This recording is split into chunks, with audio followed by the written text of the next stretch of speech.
안녕하세요. 저는 올해 52세가 된 평범한 주부 박혜숙이라고 합니다. 남편과 자식 뒷바라지하며 25년이라는 긴 세월을 인내하며 살아왔는데요. 그동안 가슴속에만 묻어뒀던 안타깝고도 기막힌 그날의 이야기를 오늘 여러분께 조심스럽게 털어놔 보려 합니다. 그날은 유독 날씨가 무더웠던 저희 시어머니의 생신날이었어요. 남편과 저는 시어머니를 모시고 시청 근처에 있는 꽤 이름난 한정식집을 찾았습니다. 화려하게 차려진 음식들 사이에서 시어머니는 주인공답게 화사한 옷을 차려입고 앉아 계셨죠. 하지만 식사가 시작되자마자 시어머니 입에선 축하에 대한 감사 인사보다는 돈 냄새 나는 이야기들만 쏟아져 나오기 시작했습니다. 사돈댁 강남 아파트 말이다. 요즘 그게 20억이 넘었다면서? 그 귀한 걸 홀몸인 사돈이 혼자 깔고 앉아 있는 게 참 안타깝기도 하고 대단하기도 하네. 시어머니는 갈비를 뜯으며 아무렇지 않게 말을 내뱉으셨어요. 옆에 있던 남편은 그저 허허 웃으며 어머니, 맛있는 거 드신 날에 무슨 그런 말씀을 하세요? 하고 대충 넘기려 했지만 그 눈빛은 이미 반짝이고 있었네요.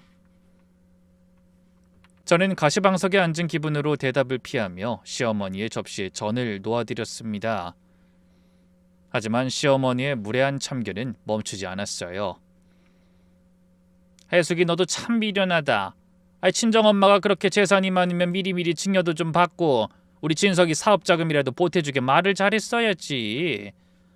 죽고 나서 받으면 나라에서 떼가는 세금이 절반이라던데 생사람 잡을 일 있니? 시어머니의 표독스러운 말에 저는 체할 것 같은 기분이 들었습니다. 그때 마침 주머니 속 핸드폰이 진동을 울렸어요. 몰래 확인해보니 홀로 계신 친정엄마의 문자였죠. 혜수가 가슴이 너무 답답하고 숨이 잘 안 쉬어지네. 혼자 약 먹고 누워있는데 걱정돼서 연락했다. 엄마의 문자를 보자마자 제 심장은 쿵 하고 내려앉았습니다. 엄마는 평소에 지병인 협심증 때문에 늘 약을 달고 사셨거든요. 어머니, 죄송한데 친정엄마가 지금 몸이 많이 안 좋으시다고 연락이 와서요. 지금 좀 가봐야 할 것 같아요. 제가 조심스럽게 자리에서 일어나려 하자 화기애애하던 식탁 분위기는 순식간에 싸늘하게 식어버렸어요. 시어머니는 들고 있던 젓가락을 식탁 위에 탁 하고 내던지셨습니다. 뭐라고? 지금 내 생일잔치 망치려고 작정했니? 사돈이 하루 이틀 아픈 것도 아니고 며느리란 내가 시어머니 생신날 중간에 자리를 뜨겠다는 게 말이 돼? 남편 역시 저를 무섭게 쏘아보며 좀 참았다가 나중에 가봐. 분위기 파악 좀 해. 하고 낮게 으름장을 놓더군요. 하지만 가슴 한구석에서 불길한 예감이 떠나질 않았습니다. 엄마가 자식이 실행 모임인 걸 뻔히 알면서도 이런 문자를 보냈을 때는 정말 위급한 상황이라는 뜻이었으니까요. 저는 결국 시어머니의 눈총을 뒤로하고 가방을 챙겨 식당을 빠져나왔습니다. 등 뒤로 시어머니의 날카로운 고함이 들려왔지만 그 순간 제 머릿속엔 오직 엄마 걱정뿐이었네요. 식당에서 뛰쳐나와 정신없이 친정엄마 집으로 향했습니다. 다행히 엄마는 약을 먹고 안정을 취하고 계셨지만 창백한 안색을 보니 가슴이 미어지는 것 같았어요. 한참 동안 엄마 곁을 지키며 손을 잡아들이다 밤늦게 돼서야 집으로 돌아왔습니다. 현관문을 열고 들어서는데 거실불이 켜져 있더군요. 평소 같으면 시어머니 생신잔치를 망쳤다며 불같이 화를 냈을 남편이 의외로 소파에 앉아 절 기다리고 있었습니다. 여보 이제 와? 장모님은 좀 어떠셔? 많이 놀랐지? 남편은 자리에서 일어나 따뜻한 물 한 잔을 건네며 가식적인 미소를 지었습니다. 전 그저 지친 몸을 소파에 기댔습니다. 응, 다행히 고비는 넘기셨는데 아깐 정말 큰일 나는 줄 알았어. 제 말에 남편은 제 옆에 바짝 다가앉으며 제 어깨를 부드럽게 감싸주었습니다. 그래, 장모님 연세도 있으시고 협심증이라는 게 언제 어떻게 될지 모르는 병이잖아. 나도 오늘 식당에서 당신 보내고 나서 얼마나 걱정했는지 몰라. 우리 어머니도 나중에 미안하다고 하시더라. 남편의 입에서 시어머니가 미안해한다는 말이 나오다니 해가 서쪽에서 뜰 일이었죠. 하지만 남편의 본론은 그 다음에 이어졌습니다. 근데 여보, 오늘 느낀 건데 우리도 이제 현실적인 대비를 좀 해야 하지 않을까 싶어. 현실적인 대비라니? 그게 무슨 소리야? 제가 의아한 눈으로 쳐다보자 남편은 기다렸다는 듯 말했습니다. 장모님 건강도 예전 같지 않으신데 그 강남 아파트 말이야. 나중에 갑자기 무슨 일 생기면 상속세니 뭐니 해서 나라에 다 뺏기게 생겼더라고. 그럴 바엔 지금 기력 있으실 때 미리 증여를 받거나 아니면 우리 엄마 명의로 잠시 돌려두는 건 어떨까? 우리 엄마가 그런 쪽으로 또 관리를 잘 하시잖아. 당신도 나중에 복잡한 서류 절차 안 거쳐도 되고.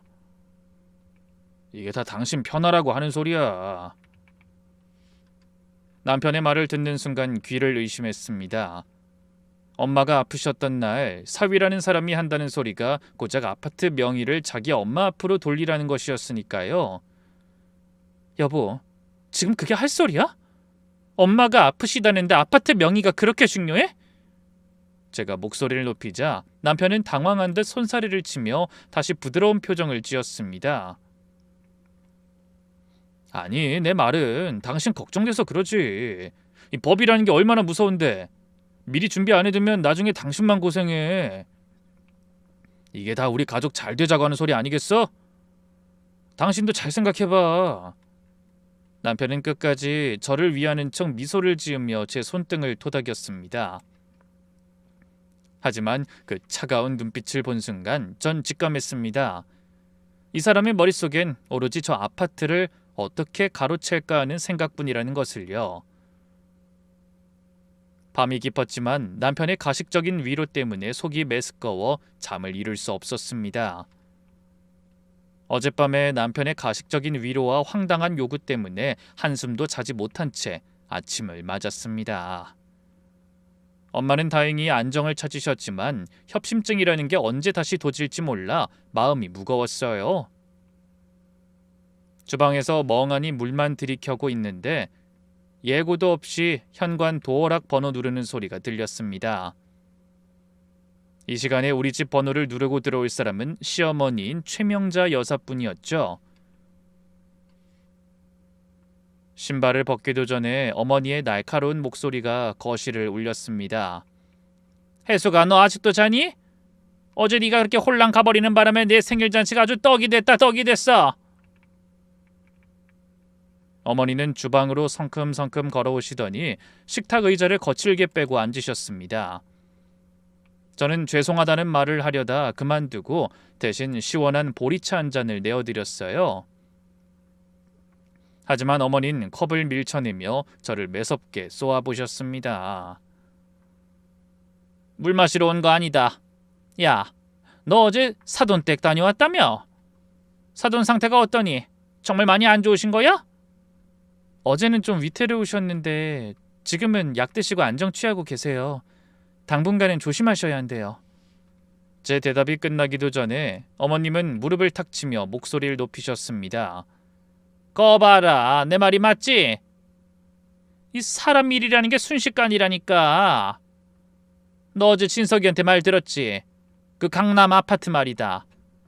사돈 정신 있을 때 얼른 우리 진석이 명의로 돌려놓으라고 내가 신신당부했다. 어머니, 엄마 이제 겨우 기운 차리셨는데 어떻게 벌써 그런 이야기를 꺼내요? 저 못해요. 제 단호한 태도에 어머님은 답답하다는 듯 가슴을 팡팡 치며 저를 몰아세우기 시작했습니다.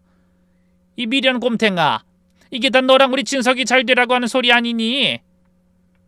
너 세금 폭탄이라는 말 못 들어봤어? 요즘 세상이 얼마나 무서운데 나중에 사돈 돌아가시고 나서 상속받으려면 나라에서 절반을 떼간다더라. 생돈 10억을 그냥 날리고 싶어? 우리 진석이 명의로 미리 해두면 증여세도 아끼고 얼마나 좋아. 그게 다 너희 재산이 되는 건데 왜 이렇게 말을 안 듣니? 시어머니의 눈에는 며느리 친정엄마의 안위 따윈 안중에도 없었습니다. 오로지 강남 아파트를 어떻게 하면 아들 이름으로 안전하게 가져올까 하는 탐욕만이 가득했죠. 저는 주방 조리대를 꽉 움켜쥐며 치밀어 오르는 화를 삭혀야 했습니다. 엄마가 평생을 읽어온 소중한 집을 마치 자기 물건인 양 이래라 저래라 하는 시어머니의 모습이 너무나 뻔뻔해 보였으니까요. 어머님, 그 집은 제 집이 아니라 엄마 집이에요. 제발 돈 얘기 좀 그만하세요. 뭐? 돈 얘기? 내가 내 아들 걱정돼서 하는 소리가 돈 얘기니? 너 정말 실망이다. 어머니는 혀를 차며 분이 안 풀리는지 씩씩거리며 자리에서 일어나셨습니다. 나가면서 우리 진석이 사업 빚 갚고 숨통 트이려면 그 방법밖에 없으니 잘 생각하라며 쐐기까지 박으시더군요. 거실로 나가는 시어머니의 뒷모습을 보며 저는 숨이 막히는 기분이 들었습니다. 남편의 빈 이야기는 또 무슨 소리인지 제 머릿속은 더욱 복잡해지기만 했죠. 시어머니가 폭풍처럼 집을 휩쓸고 간 뒤에 저는 도저히 집에 붙어 있을 수가 없었어요. 남편의 빈 얘기와 시어머니의 당당한 태도가 자꾸 귓가에 맴돌아 가슴이 답답했거든요. 결국 저는 아침 일찍 서둘러 반찬 몇 가지를 새로 했습니다. 엄마가 좋아하는 소고기 장조림이랑 부드럽게 부친 나물들을 챙겨서 엄마 아파트가 있는 강남으로 향했죠. 엄마는 침대에 기대 앉아 텔레비전을 보고 계셨는데 어제보다는 얼굴색이 한결 좋아 보이셔서 마음이 조금 놓였습니다. 엄마, 좀 어때? 기운은 좀 나? 제가 주방에서 가져온 반찬을 정리하며 묻자 엄마는 미소를 지으며 고개를 천천히 끄덕이셨어요. 그래, 우리 딸 고생 많네. 근데 어쩌니 나 때문에 너만 시댁에서 눈치 보이는 거 아니야? 괜찮아 엄마, 그런 걱정 마. 어머님도 다 이해하셔. 저는 속이 타들어가면서도 거짓말로 엄마를 안심시키며 침대 곁으로 가서 앉았습니다. 그런데 엄마의 표정이 어딘가 석연치 않았어요. 평소 같으면 이런저런 수다를 떠실 분이 오늘따라 유독 제 눈치를 보며 머뭇거리시더라고요. 한참을 망설이던 엄마가 갑자기 제 손을 꼭 잡으셨습니다. 혜수가, 사실 너한테 말할까 말까 고민 참 많이 했다. 사위가 너한텐 절대 말하지 말라고 신신당부했는데 그래도 내 자식인 네가 아무래도 알아야 할 것 같아서 그런다. 무슨 말인데 그래 엄마? 진석씨가 여기 왔었어? 제 물음에 엄마는 깊은 한숨을 내쉬며 며칠 전의 일을 털어놓기 시작하셨습니다. 제가 모르는 사이에 남편이 혼자 몰래 엄마를 찾아왔다는 거예요. 처음에는 장모님 건강 걱정하는 척하며 비위도 맞추고 다정하게 굴더니 한참 뒤에 가방에서 웬 종이 뭉치를 꺼내놓더랍니다. 그게 바로 은행에서 날아온 빚 독촉장이었다고 해요. 글쎄 이서방이 무릎을 꿇고 빌면서 그러더라. 자기가 주식인지 뭔지 하다가 빚을 좀 졌는데 지금 당장 돈을 안 갚으면 집이 넘어가게 생겼다고 말이야. 그러면서 이 아파트 말이다. 이걸 담보로 대출 좀 받게 해주면 안 되겠냐고 어찌나 매달리던지. 돈 얘기하면서 눈을 희번떡거리는데 내가 알던 사위가 맞나 싶었다. 엄마는 그때의 충격이 다시 떠오르는지 가슴에 손을 얹고 가쁘게 숨을 몰아쉬셨습니다. 내가 안 된다고, 이건 우리 해숙이 줄 거라고 했더니 이서방 표정이 순식간에 차갑게 변하더라고. 그러더니 너한텐 절대 비밀로 하라고 했지만 난 도저히 잠을 잘 수가 없었다. 우리 딸이 저런 인간이랑 살고 있는 줄도 모르고 내가 너무 무심했나 싶어서. 혜수가, 너 저 인간이랑 계속 살 수 있겠니? 엄마의 말을 듣는 순간 머릿속이 하얘졌습니다. 어제 남편이 그토록 다정하게 굴었던 이유, 그리고 시어머니가 아침부터 들이닥쳐 명의 타령을 했던 이유가 이제야 퍼즐처럼 맞춰졌거든요. 저 몰래 엄마를 찾아가 빚 독촉장까지 내밀며 연로하신 장모님을 압박했다는 사실에 온몸의 피가 거꾸로 솟는 것 같았습니다. 제가 사랑하고 믿었던 25년 세월이 무너져 내리는 소리가 들리는 듯 했어요. 저는 차마 엄마 얼굴을 보지 못하고 고개만 숙인 채 떨리는 주먹을 꽉 쥐었습니다. 엄마 집을 나와 집으로 돌아오는 길 내내 머릿속이 윙윙거렸습니다. 밤늦게 집에 도착하니 거실은 어두컴컴했고 안방에선 남편의 고르지 못한 코골이 소리만 들려왔습니다. 저는 살금살금 남편의 서재로 향했습니다. 서랍장에 놓인 남편의 낡은 가죽 가방을 보는 것만으로도 심장이 터질 듯이 뛰었습니다. 설마 아니겠지. 아니어야만 해.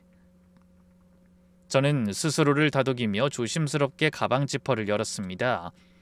가방 안에는 평소 들고 다니던 업무용 서류 뭉치와 함께 유독 깊숙한 곳에 숨겨진 노란색 대봉투 하나가 들어있었습니다.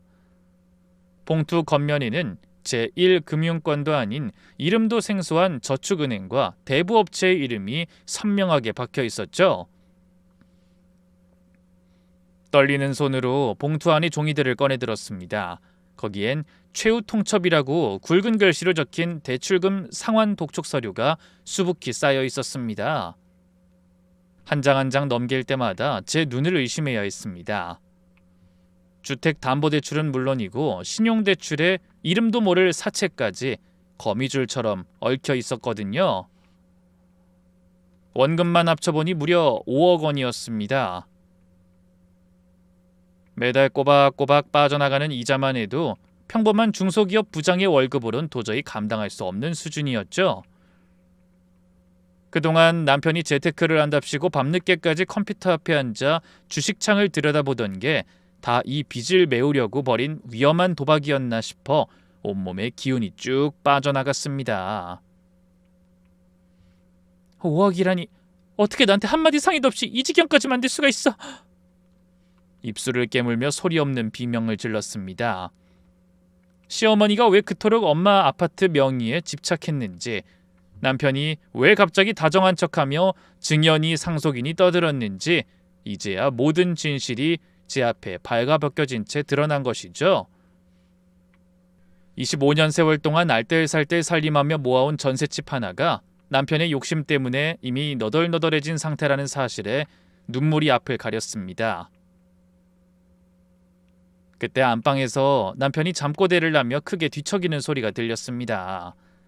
저는 서둘러 서류들을 다시 봉투에 집어넣고 가방을 제자리에 두었습니다. 어둠 속에서 거친 숨을 몰아쉬며 저는 차갑게 식어가는 가슴을 움켜쥐었습니다. 저 인간은 이미 나를 아내가 아닌 빚을 갚아줄 돈줄로만 보고 있었던 겁니다. 엄마의 마지막 생명줄 같은 그 강남 아파트를 노리고 독사처럼 숨을 죽인 채 기회만 엿보고 있었다는 생각에 치가 떨렸죠. 서재문을 닫고 나와 어두운 거실 소파에 앉아 밤을 지새웠습니다. 이제 더는 예전의 순진한 아내로 살 수 없다는 것을 뼈저리게 깨달았습니다. 남편 진석 씨의 서재에서 그 엄청난 빚서류를 발견하고 며칠이 지난 오후였습니다. 저는 오전 내내 마음이 너무 무거워서 엄마한테 전복죽이라도 쏘아드리려고 시장에 들렀어요. 시장통에서 전복을 고르는데 이상하게 아침부터 가슴이 자꾸 두근거리고 뒤통수가 간지러운 기분이 참 묘하더라고요. 엄마가 협심증으로 고생하고 계시니 자식 마음이 늘 조마조마한 탓이겠거니 생각하며 서둘러 장바구니를 챙겨 엄마 아파트로 향했습니다. 주차장에 들어서는데 저 멀리 엄마네 동 입구 쪽에 아주 익숙한 검은색 승용차 한 대가 비스듬히 세워져 있는 게 보였습니다. 다름 아닌 남편의 차였죠. 이 시간에 회사에 있어야 할 사람이 왜 엄마 집 앞에 차를 세워둔 건지 의아한 마음이 들어 차를 멈추려는 찰나였습니다. 갑자기 공동 현관문이 거칠게 열리더니 남편이 씩씩거리며 밖으로 튀어나왔습니다. 남편은 얼굴이 불그락푸르락해진 채로 무언가에 잔뜩 화가 난 듯 보였습니다. 제 차가 들어오는 줄도 모르고 인상을 팍 쓰며 혼잣말로 무언가를 뇌까리더니 거칠게 차문을 닫고는 타이어 소리를 크게 내며 단지를 빠져나가더군요. 25년을 함께 살면서 그렇게 이성을 잃고 분노에 찬 남편의 모습은 처음이었기에 제 가슴은 순식간에 불길한 예감으로 가득 찼습니다. 저는 황급히 엘리베이터를 탔습니다. 15층에 도착해 엄마 집 문을 열고 들어가는데 집안은 무서울 정도로 고요했습니다. 엄마 나왔어. 엄마 좋아하는 전복 사왔어. 소리쳐 불러도 아무 대답이 없었죠. 신발도 벗지 못하고 거실로 뛰어들어가 보니 소파 근처 차가운 바닥에 엄마가 힘없이 쓰러져 계셨습니다. 엄마 정신 좀 차려봐. 엄마! 엄마는 입술이 파랗게 질린 채 가슴을 쥐어뜯는 자세로 쓰러져 있었고 그 곁에는 평소 드시던 심장약통이 바닥에 굴러다니고 있었습니다. 누군가와 심하게 실랑이라도 벌인 것처럼 거실 카펫은 여기저기 흐트러져 있었고 약통 뚜껑은 열린 채 야갈들이 바닥에 흩어져 있었죠. 저는 떨리는 손으로 119에 전화를 걸면서도 아까 주차장에서 본 남편의 그 험악한 뒷모습이 자꾸 떠올라 온몸에 피가 식는 기분이었습니다. 저 인간이 도대체 여기까지 와서 엄마한테 무슨 짓을 한 건지, 엄마를 저 지경으로 만들고 어떻게 저렇게 씩씩거리며 나갈 수 있는지 도저히 이해가 되지 않았습니다.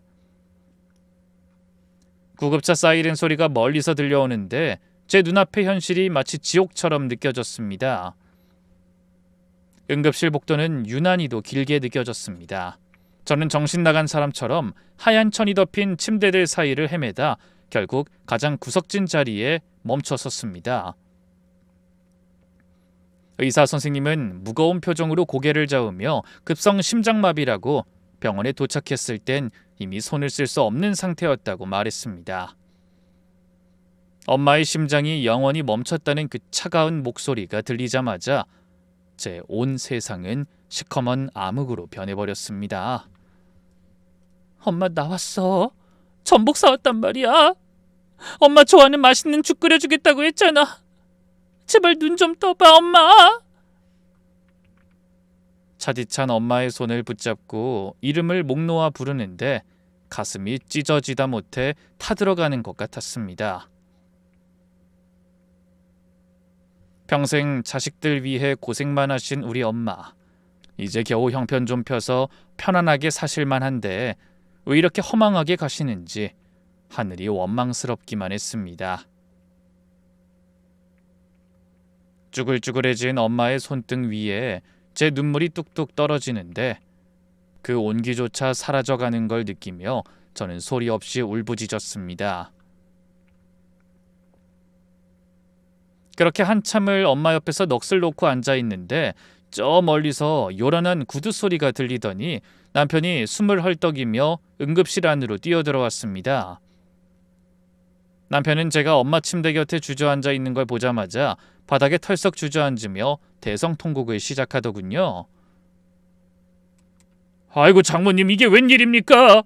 저한테 말씀 한마디 없이 이렇게 가시면 어떡해요? 장모님! 남편은 응급실 천장이 울릴 정도로 목청을 높여 오열했습니다. 주변에 있던 간호사들과 다른 환자 보호자들이 다 쳐다볼 정도로 요란스러운 울음이었죠. 남편은 제 어깨를 감싸주며 떨리는 목소리로 저를 위로하는 척했습니다. 혜수가 정신 차려. 어떡하니? 우리 장모님 불쌍해서 어떡해? 내가 좀 더 일찍 찾아뵀어야 하는 건데 회사 일 때문에 늦어서 정말 미안해. 내가 장모님한테 얼마나 의지했는데 이렇게 허망하게 가시다니. 이제 난 어떡하냐? 남편은 제 손을 꼭 잡고 눈물을 뚝뚝 흘렸지만 저는 그 손길이 소름 끼치도록 가증스러웠습니다. 회사 일 때문에 늦었다고요? 아까 오후에 엄마네 아파트 주차장에 씩씩거리며 차를 몰고 나가던 그 험악한 얼굴이 자꾸만 겹쳐 보였거든요.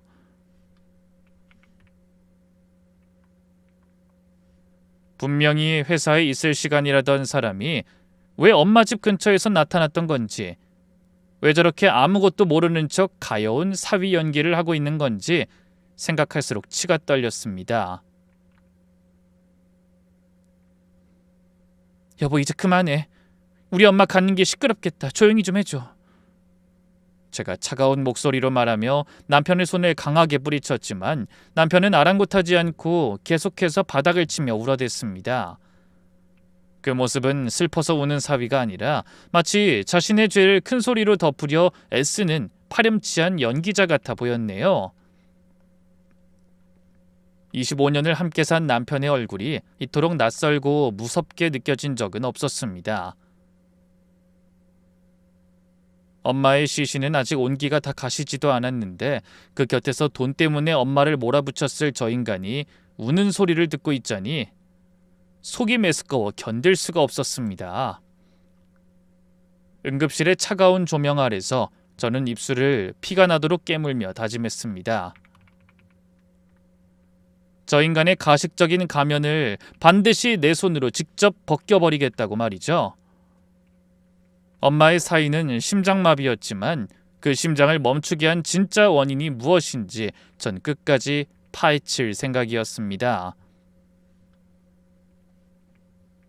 엄마를 보낸 첫날은 어떻게 지나갔는지 기억도 나지 않습니다. 제 영혼의 절반이 통째로 잘려나간 것 같은 고통 속에서 조문객을 맞고 절을 하고 상주자리를 지키는 일은 그저 기계적인 움직임에 불과했죠. 장례 이틀째가 되니 몸은 천근만근 무겁고 잠을 한숨도 못 자서 눈은 퉁퉁 부어 앞이 제대로 보이지도 않았습니다. 빈소 한쪽 구석에 앉아 영정사진 속 활짝 웃고 있는 엄마를 보며 멍하니 있는데 저 멀리서 검은 상복을 입은 시어머니가 제 쪽으로 다가오는 게 보였습니다. 평소 엄마를 은근히 무시하던 시어머니는 어쩐 일인지 오늘따라 저를 챙기는 척하며 옆자리에 털썩 주저앉으시더군요. 그러더니 제 손을 꼭 잡으며 주변 눈치를 살피는 게 아니겠어요? 그래도 며느리라고 위로의 말 한마디라도 건네려나 싶어 귀를 기울였지만 제 기대는 역시나 산산조각이 났습니다.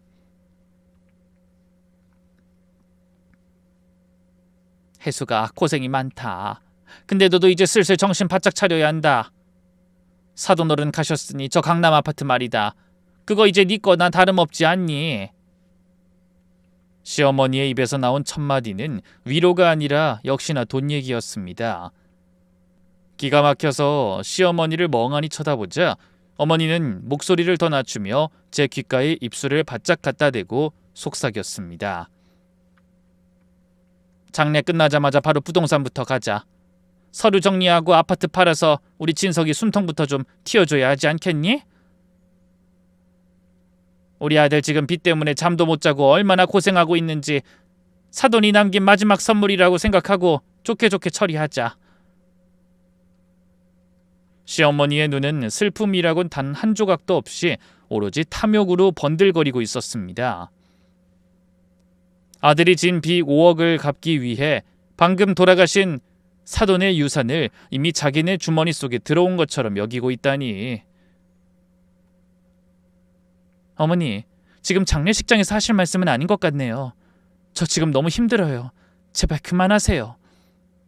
제가 떨리는 목소리로 겨우 대답하며 손을 빼려 했지만 시어머니는 오히려 제 손을 꽉 쥐며 으름장을 놓듯 다시 속삭였습니다.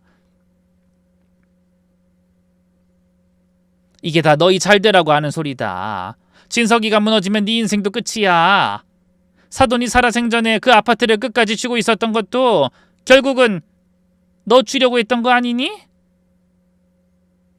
그러니 장례 끝나면 군말 말고 나랑 같이 부동산 가자. 내가 아는 사람 통해서 빨리 처분할 수 있게 다 알아봐 놨으니까. 시어머니는 끝까지 제 가슴을 후벼 파는 말을 내뱉고는 아무 일도 없었다는 듯 가버렸습니다. 영정사진 속 엄마는 여전히 인자한 미소로 저를 바라보고 있는데 빈소 한복판에서 돈 계산이나 하고 있는 저들의 추악한 실체가 소름 끼치도록 싫었습니다. 절대로 엄마의 소중한 유산을 저들의 더러운 손에 넘겨주지 않겠다고 다시 한번 결심하고 또 결심했습니다. 어느덧 장례 마지막 날인 3일차 아침이 밝았습니다. 발인을 앞두고 몸은 이미 제 것이 아닌 듯 무겁고 정신은 몽롱했습니다. 엄마를 보내드려야 한다는 슬픔에 가슴이 미어지는데 문득 주변을 둘러보니 상조 자리를 지켜야 할 남편과 시어머니가 보이지 않았습니다. 그때 딸 소연이가 하얗게 질린 얼굴로 제 곁으로 다가와 소매를 붙잡았죠. 엄마, 잠깐 나 좀 따라와봐.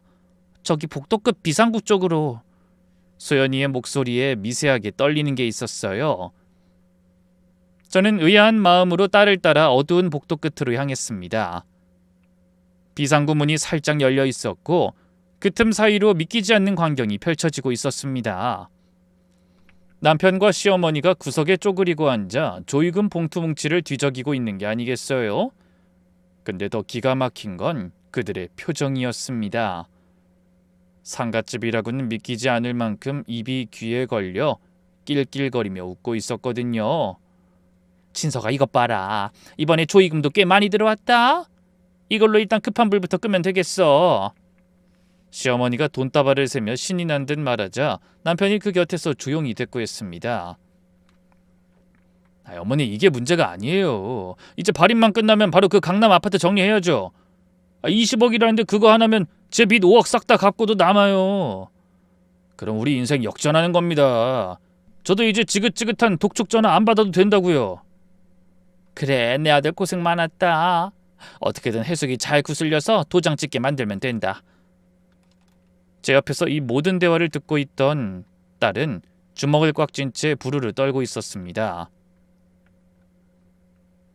엄마, 저 사람들이 정말 우리 아빠랑 할머니 맞아?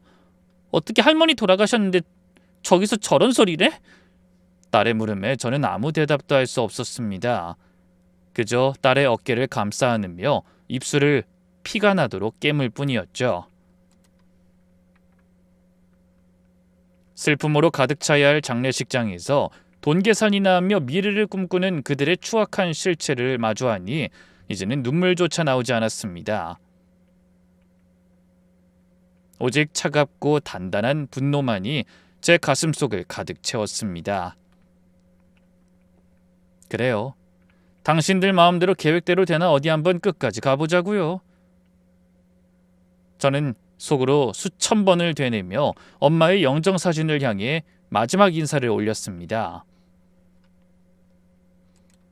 장례식을 마치고 돌아온 집안은 무서울 정도로 적막했습니다. 엄마가 없는 세상이 이토록 차갑고 텅 비어 있을 줄은 몰랐습니다. 거실 소파에 앉아 멍하니 벽만 바라보고 있는데 딸이 방에서 나오더니 제 앞에 무릎을 굽히고 앉았습니다. 아이의 눈은 이미 퉁퉁 부어 있었고 손에는 핸드폰 하나가 들려 있었죠. 엄마, 사실 나 엄마한테 꼭 보여줘야 할 게 있어. 이거 안 보여주면 내가 평생 후회할 것 같아서. 딸은 떨리는 손으로 핸드폰 영상을 하나 재생해 제 앞으로 내밀었습니다. 그건 우리 딸이 외할머니 혼자 계시다 쓰러지실까봐 걱정돼서 얼마 전에 거실 구석에 설치한 홈캠 영상이었습니다.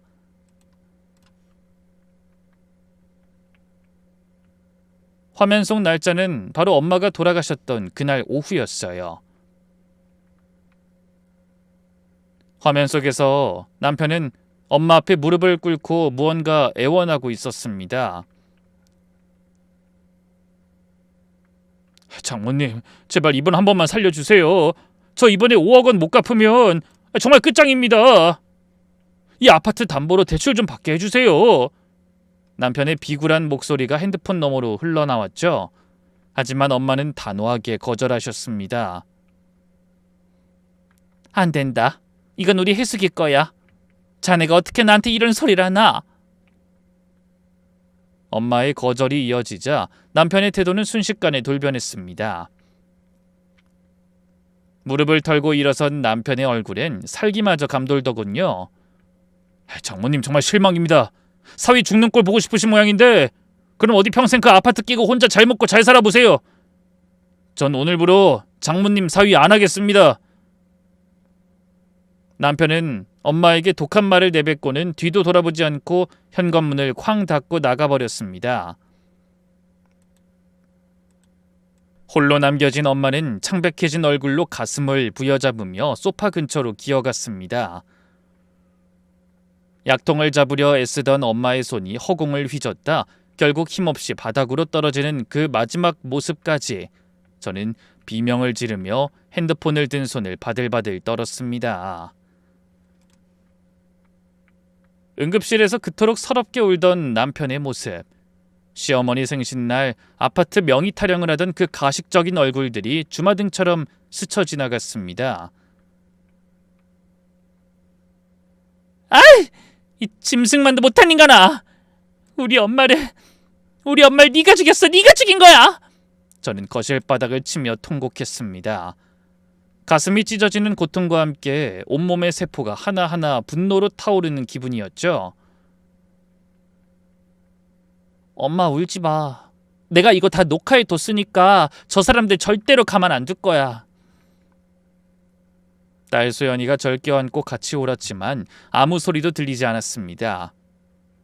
제 눈앞엔 오직 차가운 바닥에 홀로 외롭게 숨을 거두던 엄마의 마지막 모습뿐이었죠. 슬픔은 어느새 얼음장처럼 차갑고 단단한 복수심으로 변해갔습니다. 그래, 당신들이 그토록 원하던 그 아파트 내가 어떻게 날려버리는지 똑똑히 보여주겠다고 저는 피눈물을 흘리며 맹세했습니다. 지옥 같던 며칠이 지나고 저는 딸과 함께 아침 일찍 서둘러 법조타운에 있는 한 변호사 사무실을 찾았습니다. 중후한 인상의 변호사님이 저희를 맞이하며 두꺼운 서류 뭉치를 내놓으셨습니다. 변호사님, 저희 엄마가 남기신 재산 상태를 좀 확인하고 싶어서 왔습니다. 제가 떨리는 목소리로 말하자 변호사님은 안경을 고쳤으며 서류 한 장을 보여주셨습니다. 그 서류를 본 순간 저는 제 눈을 의심할 수밖에 없었어요. 엄마가 평생을 지켜온 그 강남 아파트가 이미 한 달 전에 매매가 완료되어 주인이 바뀌어 있었기 때문입니다. 아니 변호사님, 이게 어떻게 된 일인가요? 엄마 아파트를 벌써 파셨다뇨? 제 물음에 변호사님은 차분한 목소리로 설명을 이어가셨습니다. 어머님께서 한 달 전에 직접 저를 찾아오셨습니다. 건강이 예전 같지 않다는 걸 직감하시고는 재산을 미리 정리하고 싶어 하셨죠. 특히 사위분이 사업자금 문제로 본인을 찾아와서 압박하고 있다는 사실을 무척 걱정하셨습니다. 그래서 아파트를 미리 매각하신 뒤 그 대금을 유언대용 신탁이라는 곳에 맡겨두셨습니다. 유언대용 신탁이라는 생소한 단어에 제가 고개를 갸우뚱하자 변호사님은 알아듣기 쉽게 풀어서 설명해 주셨습니다. 유언대용 신탁이란 살아계실 때 은행이나 금융기관에 재산을 맡기고 사후에 누구에게 그 재산을 줄지 미리 정해두는 제도입니다. 어머님께서는 이 자산의 유일한 수익자를 오직 딸인 혜숙 씨로만 지정하셨어요. 법적으로 사위나 시댁 식구들이 단 한 푼도 건드릴 수 없게 아주 치밀하게 장치를 해두신 거죠. 변호사님의 설명을 듣는 내내 눈물이 멈추질 않았습니다. 엄마는 이미 사위의 속셈을 다 알고 계셨던 거예요. 딸이 남편의 빚더미에 휘말려 길거리에 나앉을까봐 자신의 마지막 생명줄 같은 집을 팔아 저를 지킬 성벽을 쌓아두셨던 겁니다. 어머님께서는 이런 말씀을 남기셨습니다. 우리 혜숙이가 25년 동안 참 바보같이 살았는데 이젠 제 인생 찾아서 편하게 살았으면 좋겠다고요. 이 돈은 혜숙이가 이혼을 하거나 온전히 혼자 된 상황에서만 찾을 수 있도록 조건도 걸어두셨습니다. 변호사님의 그 말은 저에게 단순한 유산이 아니라 이제 그만 저 지옥 같은 인간들에게서 벗어나라는 엄마의 마지막 부탁처럼 들렸습니다. 저는 눈물을 닦고 서류를 꽉 쥐었습니다. 저는 변호사님께 남편의 빚 독촉장 사본과 딸이 찍은 홈캠 영상을 내밀었습니다. 이제 본격적인 반격의 시간이었죠.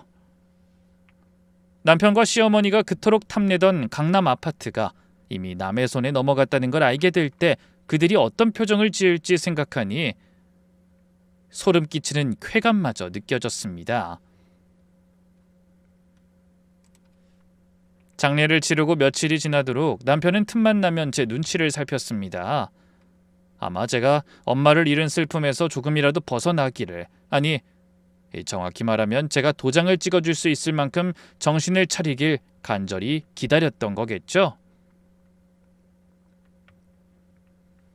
그날 밤 안방에서 옷을 갈아입고 있는데 남편이 머뭇거리며 제 곁으로 다가왔습니다. 손에는 이미 여러 번 읽어본 듯 모서리가 구겨진 서류 뭉치가 들려 있었고요. 여보, 몸은 좀 어때? 기운 좀 차려야지. 당신이 자꾸 이렇게 축 처져 있으면 내 마음이 너무 아파서 견딜 수가 없어. 남편은 제 어깨를 주무르며 세상 어디에도 없는 다정한 남편인 척 목소리를 낮췄습니다.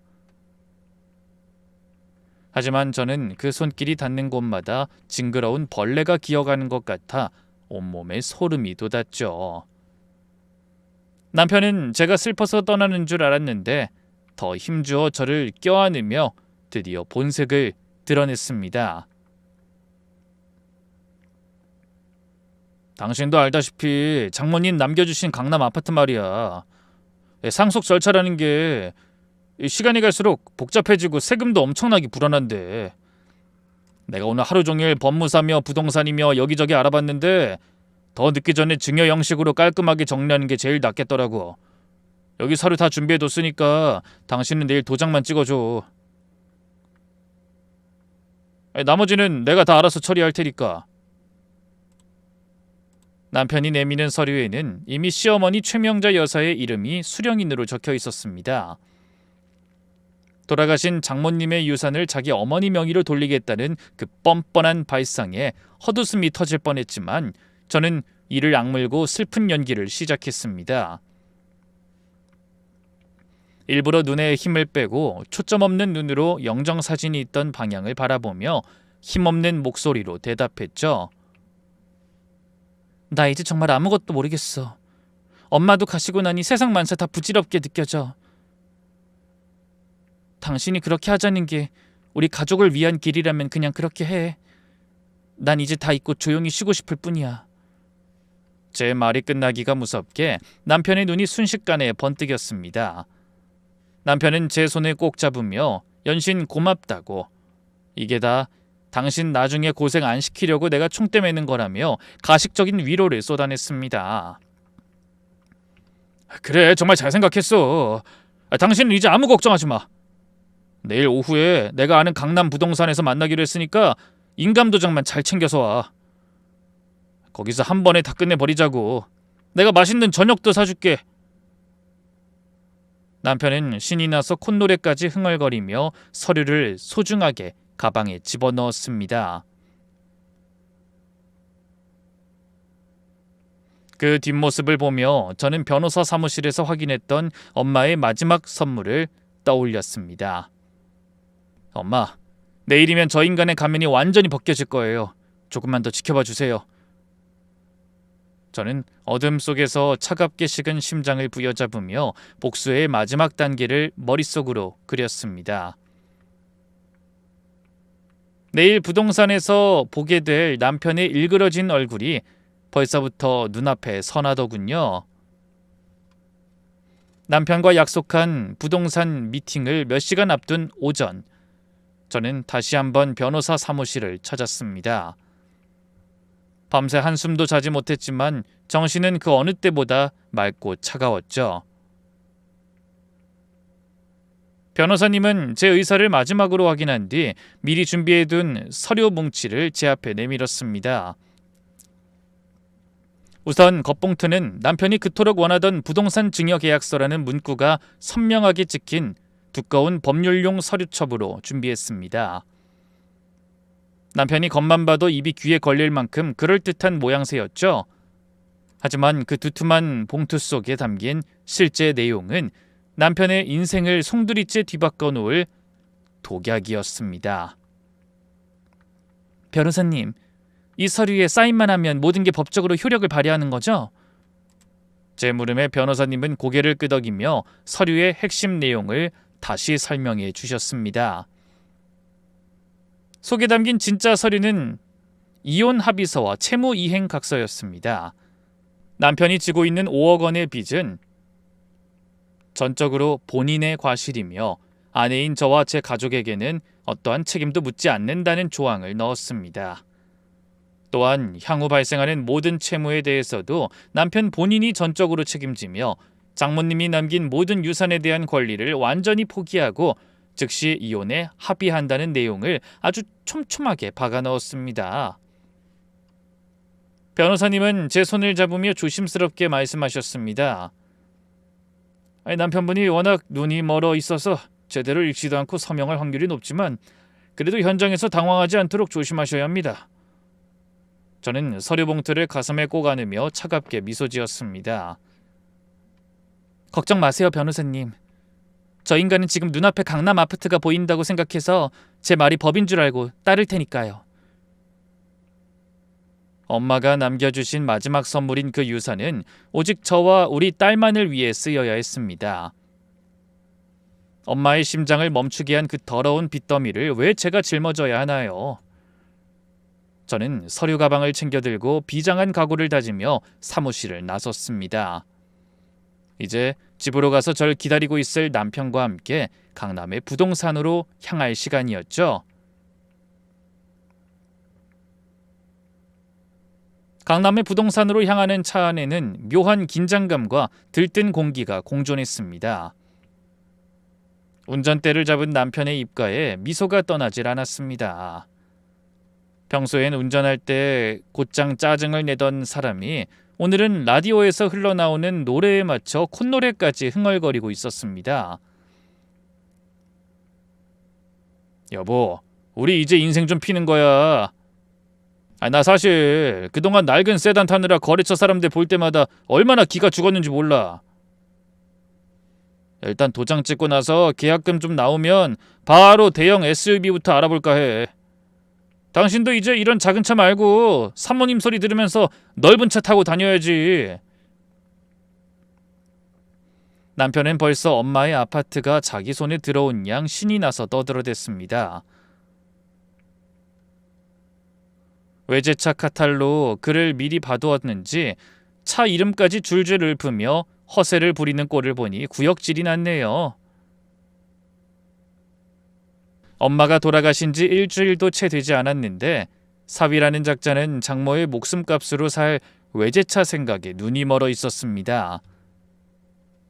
저는 조용히 조수석 가방 속에 든 인감 도장을 꽉 쥐었습니다.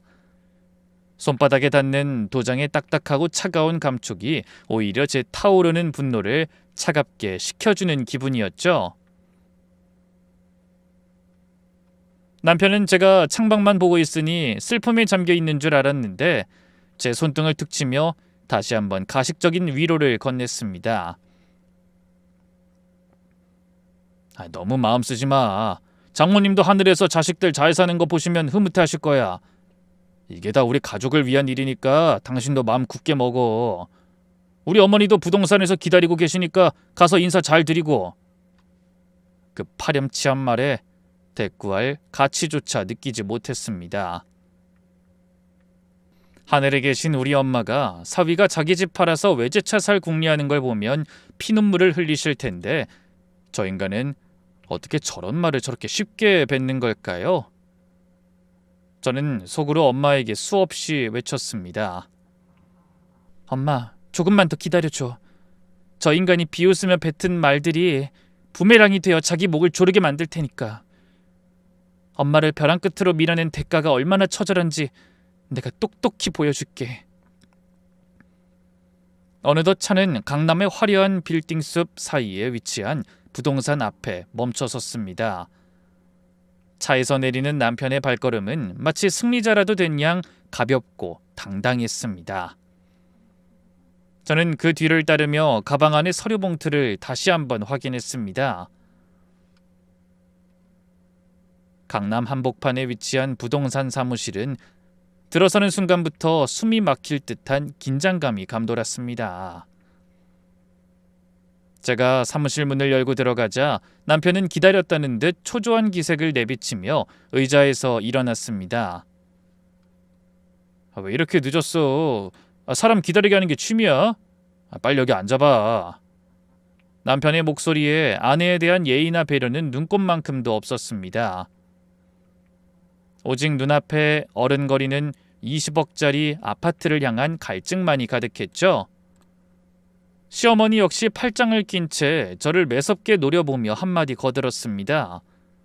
혜수가, 너도 참 미련하다. 진석이가 오죽하면 여기까지 사람을 불러 모았겠니?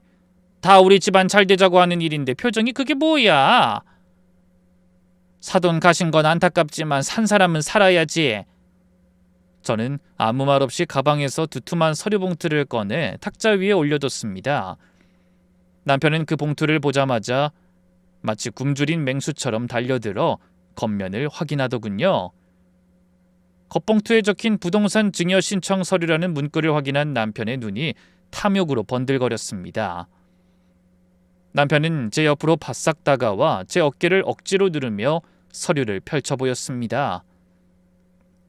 여보, 내 말 잘 들어.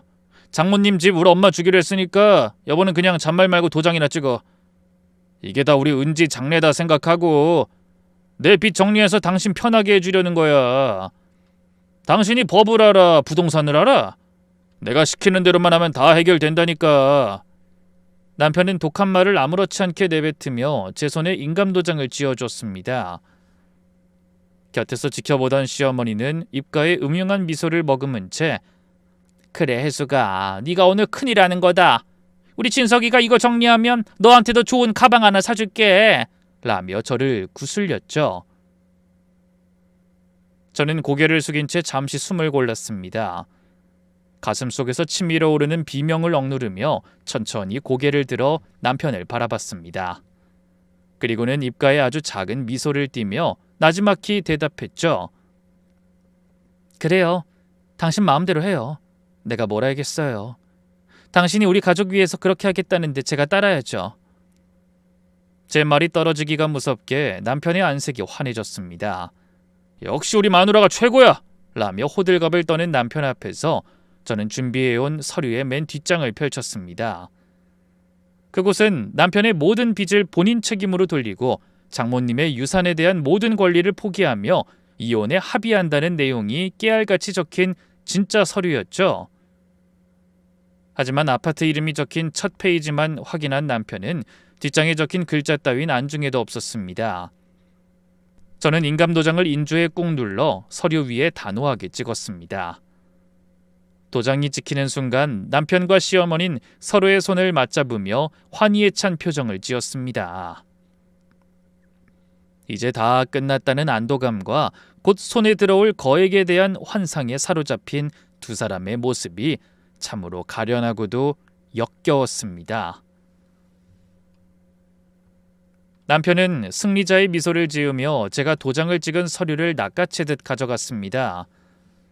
이제 다 내 거다! 라고 소리치며 서류를 훑어보던 남편의 얼굴은 그러나 채 1분도 지나지 않아 종이장처럼 하얗게 질려버렸습니다. 서류의 첫 장 뒤로 숨겨져 있던 진짜 내용들이 그의 눈에 들어온 것이었죠. 이게 뭐야? 이혼 합의서? 채무 이행각서? 박혜숙, 너 지금 장난해? 증여서는 어디 가고 왜 이런 쓰레기가 들어있냐고! 남편은 비명을 지르며 서류를 바닥에 내팽개치려 했습니다. 하지만 저는 차가운 눈빛으로 그를 쏘아보며 가방에서 핸드폰을 꺼내 탁자 위에 올려뒀습니다. 장난이라뇨. 당신이 아까 잔말 말고 찍으라면서요. 그래서 당신이 진 빚 5억, 당신이 다 책임지고 조용히 내 인생에서 사라져달라는 서류에 기분 좋게 도장 찍어준 거예요. 그리고 당신이 궁금해할 것 같아서 선물 하나 더 준비했어. 제가 핸드폰의 재생 버튼을 누르자 고요하던 부동산 사무실에 그날 오후 엄마 집 거실의 상황이 그대로 울려 퍼졌습니다. 남편이 엄마를 몰아세우며 사위 죽는 꼴 보고 싶냐고 소리 지르는 모습, 그리고 차갑게 뒤돌아 나간 뒤 엄마가 가슴을 쥐어뜯으며 쓰러지는 그 처참한 광경이 화면 가득 펼쳐졌습니다. 곁에서 지켜보던 시어머니는 "아이고 저게 뭐야? 저런 게 왜 저기 있어?" 라며 비명을 질렀고 남편은 사색이 되어 입만 벙긋거렸습니다. "당신들이 우리 엄마를 저렇게 만들었어. 돈 때문에, 그깟 아파트 하나 때문에. 평생 당신을 자식처럼 아낀 장모를." 제 서슬퍼런 외침에 남편이 정신을 차린 듯 다시 서류를 붙잡으며 발악했습니다. "웃기지 마! 이거 다 무효야! 내가 이 집만 팔면 다 해결된다고! 사장님, 어서 이 집 매물 올려주세요! 지금 당장!" 남편이 부동산 사장을 붙잡고 미친 사람처럼 소리를 지르자 옆에서 묵묵히 서류를 검토하던 부동산 사장이 안경을 고쳤으며 차가운 폭탄 선언을 날렸습니다. 진석씨 진정하세요. 이 집은 이미 한 달 전에 매매 계약이 끝났습니다. 어머님이 생전에 직접 오셔서 다 정리하셨어요. 지금 저희는 따로 있다는 말입니다. 그리고 그 집 판 대금은 이미 은행 유언 대용 신탁 계좌에 묶여 있어서 따님인 혜석씨가 지정한 조건이 아니면 세상 누구도 단 한 푼도 못 꺼냅니다. 사장님의 말이 끝나기가 무섭게 사무실 안은 찬물을 끼얹은 듯 정적이 흘렀습니다. 남편의 손에서 힘없이 서류가 바닥으로 떨어졌고 시어머니는 20억이? 내 아파트 20억이 어디로 갔다는 거야? 라며 바닥에 주저앉아 통곡을 하기 시작했습니다. 저는 바닥에 떨어진 이혼 합의서를 주워 남편의 가슴팍에 꽂아줬습니다. "이미 당신 도장까지 다 찍혔으니 법원에서 보자고. 우리 엄마가 남긴 마지막 선물, 당신 같은 짐승한텐 단 1원도 줄 수 없으니까 그렇게 알아." 저는 뒤도 돌아보지 않고 사무실을 나왔습니다. 등 뒤로 남편이 제 이름을 부르며 절규하는 소리와 시어머니의 악에 바친 고함이 들려왔지만 제 발걸음은 그 어느 때보다 가볍고 단호했습니다. "엄마, 이제 다 끝났어." 이제야 비로소 제 가슴속에 맺혔던 응어리가 눈물과 함께 씻겨 내려가는 기분이었습니다. 저는 서둘러 집으로 돌아와 그들의 흔적을 지우기 시작했습니다. 남편의 비싼 정장들과 골프채, 시어머니가 제 돈으로 사 제 것처럼 휘두르던 명품 가방들을 망설임 없이 복도로 내던졌습니다. 현관 앞 복도는 순식간에 쓰레기장처럼 변해버렸지만 제 마음은 10년 묵은 채증이 내려가는 듯 시원했습니다. 마지막으로 현관 도어락의 비밀번호를 엄마와 제 생일을 조합한 숫자로 바꿨습니다. 집안의 모든 불을 끄고 창가에 서 있는데 이내 복도에서 요란한 발소리와 함께 당황한 목소리들이 들려왔습니다. "이게 뭐야? 진석아, 이거 다 네 물건 아니니? 아니 네 짐이 왜 여기 다 나와 있어?" 시어머니의 날카로운 목소리에 이어 남편이 미친 듯이 도어락 번호를 누르는 소리가 들렸습니다. 띠리릭 띠리릭 하며 오류음이 반복될 때마다 남편의 발길질 소리도 커져만 갔죠. "박혜성, 문 열어! 당신 미쳤어? 여기가 어디라고 감히 내 물건들을 밖으로 내던져? 당장 문 안 열어!" 남편은 문을 부술 듯이 발로 차며 고함을 질러댔습니다. 하지만 소유권은커녕 이 집의 전세자금조차 저희 엄마가 보태준 돈이라는 걸 본인도 잘 알고 있었기에 그 외침엔 공허한 두려움이 섞여 있는 듯 했습니다. 제가 대꾸도 하지 않자 남편의 태도는 금세 비굴하게 변했습니다. 문에 이마를 댄 채 흐느끼는 척하며 애원하기 시작하더군요. "여보, 내가 다 잘못했어. 내가 잠시 돈에 눈이 멀어서 장모님께 큰 실수를 했나봐. 한 번만 기회를 줘. 우리 같이 산 정이 있잖아. 갈 곳도 없는 우리 엄마랑 나 이렇게 길바닥에 버릴 거야?" 그 가증스러운 목소리에 저는 인터폰 스피커를 켰습니다. 그리고 단호하고 차가운 목소리로 마지막 경고를 날렸습니다. "정? 당신 입에서 그런 말이 나와? 우리 엄마 협심증 있는 거 알면서 그 상황까지 몰고 간 인간이 정을 노네? 당신 짐 다 내놨으니까 그거 들고 당장 꺼져. 이 집 계약자 나고 보증금도 우리 엄마 돈이야. 당신들 같은 주거 침입자들 들일 공간 없으니 경찰 오기 전에 조용히 사라져. 제 말이 끝나기가 무섭게 시어머니가 인터폰 화면에 얼굴을 바짝 들이밀며 소리를 질렀습니다. 이 독한 년, 네가 감히 내 아들을 쫓아내? 내가 여기서 한 발자국도 안 움직일 줄 알아? 동네 사람들, 여기 며느리가 시어머니를 길바닥에 내쫓아요. 시어머니의 악에 바친 고함이 복도를 울렸지만 저는 망설임 없이 미리 연락해둔 파출소에 신고 전화를 걸었습니다. 잠시 후 경찰관들이 도착하자 남편과 시어머니는 억울함을 호소하며 저를 나쁜 년으로 몰아가려 했죠. 하지만 전이 미리 준비해둔 이혼 합의서와 집 계약 서류, 그리고 결정적으로 남편이 제 물건을 파손하며 문을 발로 차는 홈캠 영상을 경찰관들에게 보여줬습니다. 선생님들, 퇴거 요청을 했는데도 거부하고 주거 침입을 시도하며 위협하고 있습니다. 법적으로 아무 권한 없는 사람들이니 당장 조치해 주세요. 경찰관들의 단호한 집행 앞에 남편과 시어머니는 결국 질질 끌려가듯 엘리베이터에 태워졌습니다. 복도에 흩어진 초라한 짐더미를 보면서 남편은 끝까지 제 이름을 부르며 악을 썼지만 닫히는 엘리베이터 문과 함께 그 더러운 소음도 완전히 사라졌습니다. 전 그제야 비로소 참았던 눈물을 흘렸습니다. 그로부터 몇 달의 시간이 흘렀습니다. 차가운 대리석 바닥이 깔린 강남 아파트 대신 저는 이제 햇살이 따스하게 내리쬐는 작은 골목 귀퉁이에 아담한 카페를 차려 운영하고 있습니다. 엄마가 유언 대용 신탁으로 묶어두셨던 소중한 돈은 제가 이혼 절차를 완벽히 마무리하자마자 비로소 제 손에 들어왔고, 그 덕분에 저와 우리 딸 소연이는 누구의 눈치도 보지 않는 온전한 우리만의 보금자리를 마련할 수 있었어요. 카페 안은 향긋한 커피 냄새와 딸이 직접 구운 빵 굽는 냄새로 가득합니다. 대학교 휴학까지 고민하던 딸은 이제 제 든든한 파트너가 되어 주방에서 환하게 웃으며 손님을 맞이합니다. 제 얼굴에도 이제야 제 나이에 맞는 편안한 주름이 자리 잡았죠.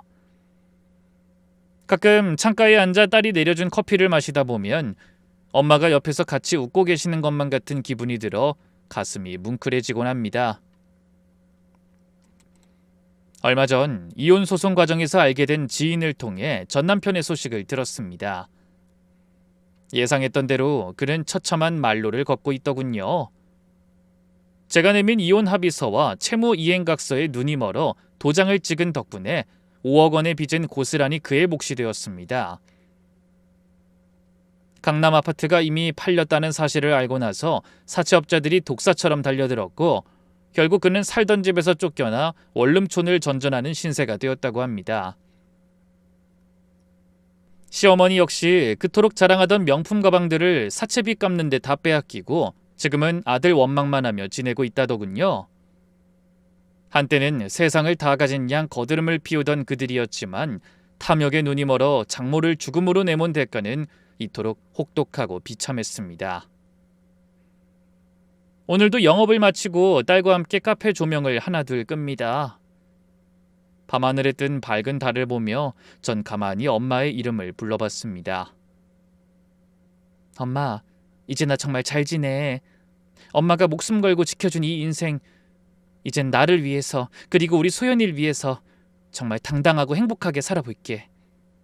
하늘나라에서는 이제 돈 걱정, 자식 걱정 다 잊고 우리 아빠랑 편히 쉬고 있어? 힘들었던 시간들을 지나 비로소 마주한 이 평범한 행복이 엄마가 저에게 남겨주신 가장 큰 기적이라는 것을 저는 잘 알고 있습니다. 엄마의 사랑이 깃든 이 소중한 일상을 저는 죽는 날까지 감사하며 지켜나갈 것입니다.